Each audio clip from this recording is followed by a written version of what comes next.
এর মাংস ভুনা আর খিচুড়ি কিন্তু অনেক মজার হবে।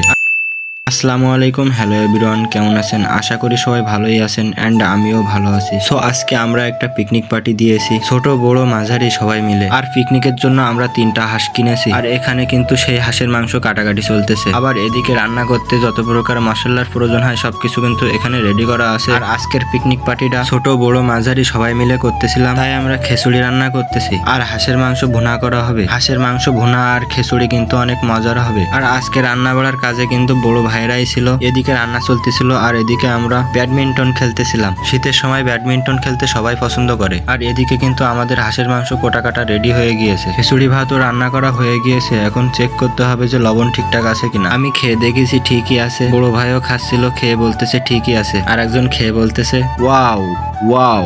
এবার কিন্তু আমাদের মাংসটা রান্না করতে হবে। তো মাংস চুলার পরে দেওয়ার আগে যে মশলাগুলো এখানে রাখা ছিল সব মশলা মাংসের ভিতরে দেওয়া হয়েছে। এবার মশলা আর মাংসগুলো খুব সুন্দরভাবে মিক্সার করা হচ্ছিল। আর এইভাবে মাখিয়ে নিয়ে রান্না করলে কিন্তু মাংসটা বেশি টেস্ট হবে। মাংসের হাঁড়ি কিন্তু এবার চুলার পরে দিয়ে দিয়েছে। এবার কিছু সময় দিয়ে জাল দিয়ে নিতে হবে। তারপর কিন্তু মাংসে পর্যাপ্ত পরিমাণের পানি দিয়ে দিতে হবে। মাংস সিদ্ধ না হওয়া পর্যন্ত অপেক্ষা করতে হবে। আর সবাই কিন্তু অপেক্ষা করতেছে রান্না কখন শেষ হবে, এদিকে আমরাও অপেক্ষা করতেছিলাম। তো ফাইনালি আমাদের মাংস রান্না কমপ্লিট হয়ে গিয়েছে। আর অনেক রাত হয়ে গিয়েছে, তাই দেরি না করে অনেক ছোট যারা আছে তাদেরকে আগে দেওয়া হচ্ছে। প্লেটে খিচুড়ি দিয়েছে, এবার মাংস দেওয়া হচ্ছে।